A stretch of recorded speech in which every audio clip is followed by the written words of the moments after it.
forum de discussion de ce vendredi 16 septembre 2022, c'est tout de suite et maintenant avec Armand Chalo-Ogou. Armand Chalo-Ogou, bonsoir. Bonsoir, Fauzia Sefo. Dans le forum de discussion de ce jour, on parlera politique, plus précisément d'un acteur de développement, un acteur politique. Il s'agit bel et bien de Kadiri Gandé Bata dans la 8e circonscription électorale. Il œuvre beaucoup, vous le savez très bien, pour la cohésion sociale et la paix. Armand Chalo-Ogou. Oui, merci Fauzia Sefo. Vous savez, les élections législatives sont à quelques mois de nos portes, si on peut s'exprimer en ces termes. Et à l'heure actuelle, il faut dire qu'il s'agit des tractations dans les différents états-majors des partis politiques. Mais il faut dire que Kadiri Gandé Bata, celui qui cristallise donc les attentions dans le forum de discussion de ce jour, a privilégié la sensibilisation pour la préservation de la paix. Et vous savez, par le passé, parlant des élections communales, législatives et même présidentielle, il faut dire qu'il y a eu des troubles du côté du Septentrion. Donc cet acteur politique, ce jeune leader du bloc républicain a mis un point d'honneur sur la sensibilisation pour la consolidation de la paix. Il faut dire déjà que lors de l'élection présidentielle de 2021, Kadiri Gandé Bata, pour qui la paix n'a ni de religion ni d'ethnie, a eu donc à mobiliser imams, prêtres de Vaudon, pasteurs de tous bords, afin de prier pour que la paix puisse rayer au cours de ces élections-là. Il faut dire que récemment également, lorsqu'il s'est agi des attaques terroristes au Bénin, il s'est rendu au palais royal de Parakou.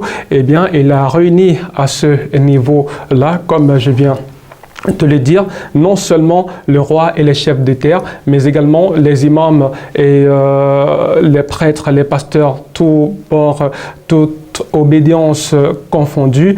Eh bien, il œuvre, il a pour souci quotidien, et bien sûr, la préservation, l'enracinement de la paix dans l'environnement politique béninois et dans le Bénin tout entier.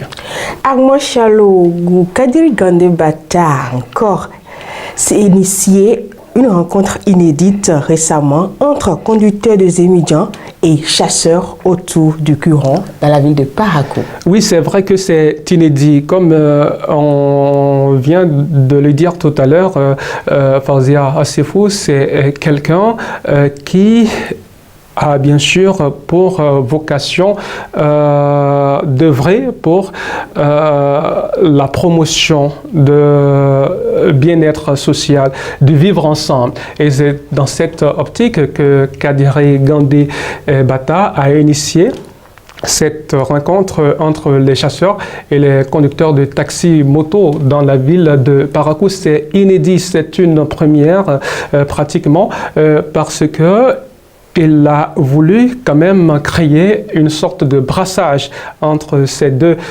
corporations. Il faut dire que cette rencontre s'est déroulée sous les yeux du préfet du département du Borgou, qui a d'ailleurs salué cette initiative. C'est un jeune donc qui, au-delà de tous les clivages politiques, œuvre quand même, s'évertue quand même à pouvoir faire asseoir non seulement le bloc républicain dans la 8e circonscription électorale, mais son souci majeur, c'est que tous les bords politiques, tous les partis politiques puissent avoir au-delà de tout intérêt d'entente et que les élections à venir puissent se dérouler dans un climat apaisé. Dans l'employabilité des jeunes dans la 8e circonscription électorale, il est encore présent. Oui, vous savez, dans le programme d'action du gouvernement actuel, l'employabilité des jeunes occupe une place de choix. Eh bien, Kadiri Gandé Bata, c'est un jeune leader de la 8e qui également accompagne cette vision du chef de l'État, et c'est dans cette optique qu'il a accepté parrainer il y a quelques jours une cérémonie de remise d'attestation à plus de 30 apprenants qui ont suivi une formation au sein de l'organisation non gouvernementale Éducation et Entraide pour le développement, une ONG qui est appuyée par le jeune dont on parle d'ailleurs.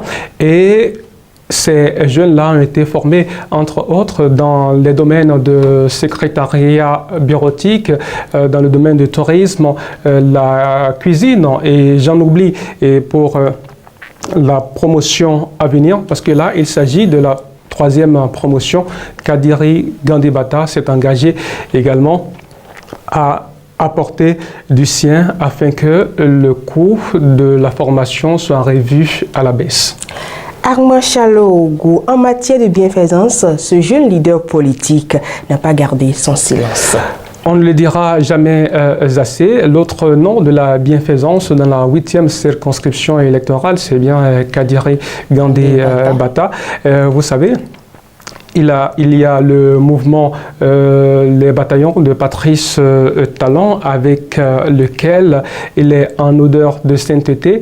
Et récemment, dans la perspective de la prochaine rentrée scolaire, il faut dire que Kadiri Gandhi Bata a donc appuyé ce mouvement afin quand même d'offrir des kits scolaires à plus de 300 enfants démunis. C'est vrai que c'est ça qui défraie la chronique actuellement au Bénin, mais il faut dire que à ce niveau-là, le tri, la sélection, eh bien, ça a été tamisé. C'est-à-dire, ce n'est pas à n'importe quels enfants que ces kits scolaires ont été offerts, mais ils ont choisi minutieusement les enfants qui sont vraiment issus de familles démunies. Et là, il faut le préciser, Fauzia. C'est fou. Donc, c'est pour dire que c'est un jeune qui mérite une attention particulière, qu'on le veuille ou pas, de la part non seulement des ténors du bloc républicain, mais pourquoi pas du gouvernement. Merci à vous, Armand Chalogo. À la prochaine, Fauzia Sefo. Fin de forum de discussion de ce jour. Merci de nous avoir suivis. À bientôt.